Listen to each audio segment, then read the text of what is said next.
Hello बच्चों, let's see the question. The question is which of the following is not a Lewis acid? AlCl3, BF3, NH3, FeCl3। तो सबसे पहले यहाँ पे जो की कंसेप्ट होगा वो हमें यही पता होना चाहिए आखिर लुईस एसिड होते क्या हैं। हम सभी ने दो नाम सुने होंगे, लुईस एसिड और लुईस बेस। अब ये होते क्या है उसको जानना है। लुईस एसिड ऐसे कंपाउंड को कहते हैं या फिर ऐसे एटम को भी हम कह सकते हैं जो हमारे पास लोन पेयर ऑफ इलेक्ट्रॉन को एक्सेप्ट कर ले। ये क्या करता है, एक्सेप्ट कर लेता है lone pair of electron. Sir accept का मतलब ये है कि इसके पास कोई ना कोई वेकेंट ऑर्बिटल होता है जिसमें इलेक्ट्रॉन रिसाइड कर सकता है। जैसे सबसे पहले हमारे पास AlCl3 है। AlCl3 क्या है सर? Aluminium chloride. एल्यूमिनियम की बात करें अगर हम, इसका एटॉमिक नंबर होता है 13।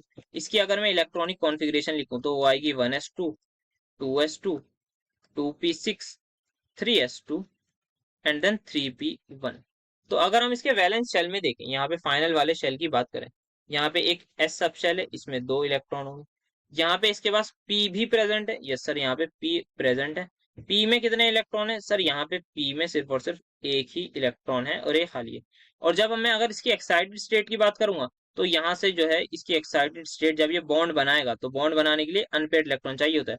तो ये 3s1 हो जाएगी और ये 3s2 और यहाँ पे इसके पास एक और इलेक्ट्रॉन आ जाएगा। साथ साथ ये जब थर्ड पीरियड का बंदा है, मतलब थर्ड पीरियड में है, तो ये हमारे पास इसके पास 3d ऑर्बिटल भी वेकेंट पड़ा होगा। तो यहाँ पे जो है, जो ये AlCl3 अब बना लेगा। सी क्लोरीन क्या करेगा? क्लोरीन का एक इलेक्ट्रॉन इससे बॉन्ड बनाएगा, एक इससे बनाएगा, एक इससे बनाएगा। तो तीनों क्लोरीन का काम हो गया। लेकिन अब यहाँ पर जो है ये वेकेंट ऑर्बिटल खाली है। कोई भी हमारे पास जो है लुईस बेस आना चाहे, जैसे कि ऐसा मान लेते हैं, वाटर ले लेते हैं, चलिए। इसमें क्या है, लोन पेयर है। ये एक लुईस बेस है। ये लुईस बेस क्या कर सकता है, ये अपना लोन पेयर यहाँ पे रख सकता है, यहाँ पे रिजाइड कर सकता है। या फिर दूसरा आपने बहुत कॉमन सुना होगा, Cl- आयन अगर मैं ले लूं, वो भी यहाँ पे रह सकता है और एक कंपाउंड बन जाता है जिसको हम AlCl4- कहते हैं। तो ये कॉम्प्लेक्स बन जाता है, कोऑर्डिनेट बॉन्ड बनता है यहाँ पे। तो क्या होना चाहिए, लुईस एसिड में हमारे पास वैकेंट ऑर्बिटल होना चाहिए। तो मेन चीज जो हमारी दिख रही है वो हमें पता होना चाहिए, क्या वैकेंट ऑर्बिटल है। वो डी भी हो सकता है, वो पी भी हो सकता है, नो मैटर। तो वैकेंट ऑर्बिटल चाहिए। तो क्या AlCl3 में वैकेंट ऑर्बिटल है? यस। क्या ये लुईस एसिड है? यस यस सर, ये लुईस एसिड है। तो क्या ये हमारा आंसर है? नो सर, ये हमारा आंसर नहीं है, बिकॉज हमें नॉट बताना है। नेक्स्ट जल्दी से देखते हैं BF3। So boron and aluminium हमारे सेम ही ग्रुप में आते हैं। सो BF3 की अगर हम बात करें तो बोरॉन है हमारे पास, इसका एटॉमिक नंबर होता है 5। तो कॉन्फ़िगरेशन 1s2, 2s2, 2p1। वहीं अगर हम एक्साइटेड स्टेट की अगर इसकी बात करने जाएं तो वहां पे भी कुछ इसी तरीके का सिनेरियो होगा। यहाँ पे इसके पास 2d नहीं होगा क्योंकि d सबसेल हमारे पास थर्ड से आता है।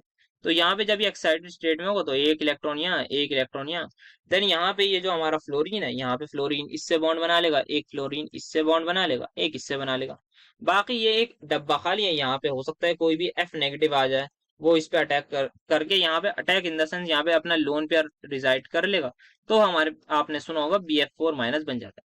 तो इसमें क्या है, हमारे पास वैकेंट ऑर्बिटल है, तो ये भी हमारा लुईस एसिड है। देन हम आयरन की बात कर लेते हैं एक बार, FeCl3 की। देन फाइनली बात करेंगे अमोनिया की। सो FeCl3, यहाँ पे आयरन की ऑक्सीडेशन स्टेट क्या है सर? यहाँ पे +3 है, ठीक है। अब आयरन है हमारे पास, इसकी कॉन्फ़िगरेशन, इसका एटॉमिक नंबर सर 26 होता है। डायरेक्ट मैं लिख देता हूँ इस बार आर्गन से। देन 4s2 है हमारे पास एंड 3d6। हाँ, तो 3d6 हमारे पास होती है इसकी कॉन्फ़िगरेशन।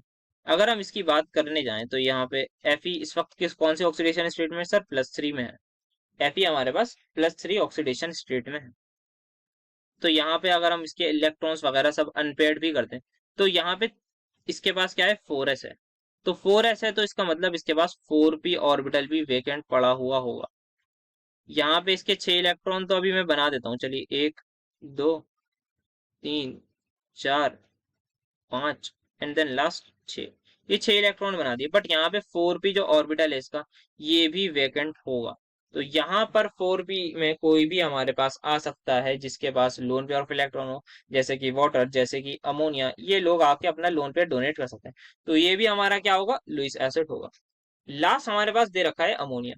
अमोनिया क्या है सर? अमोनिया में सेंट्रल मेटल एटम है नाइट्रोजन। नाइट्रोजन जो है हमारे पास, उसका स्ट्रक्चर NH3 का कुछ इस तरीके से होता है। और इसके पास होता है लोन पेयर ऑफ इलेक्ट्रॉन। अगर आप इसकी कॉन्फ़िगरेशन भी लिखने जाएं तो नाइट्रोजन हमारे पास का एटॉमिक नंबर क्या होता है 7, तो 1s2 then 2s2 and then 2p3।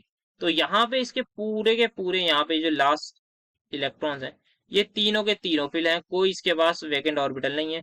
एक लोन पेयर इसके पास s ऑर्बिटल वाला है, तो यहाँ पे ये क्या कर सकता है, ये लोन पेयर डोनेट कर सकता है, ये ले नहीं सकता। इट कैन डोनेट, ये डोनेट कर सकता है, ये भला आदमी है, ये डोनेट कर सकता है अपना लोन पेयर। तो ये लुईस एसिड नहीं होगा, तो क्या होगा ये सर, ये हमारा होगा लुईस बेस। तो ये हमारा कहलाएगा लुईस बेस। सो हमारे पास जो फाइनल आंसर आ जाएगा, जो लुईस एसिड नहीं है वो कौन नहीं है, अमोनिया नहीं है। सो क्या है, ये लुईस बेस है। So the final answer is going to be option number C. Hope you understood it well. Best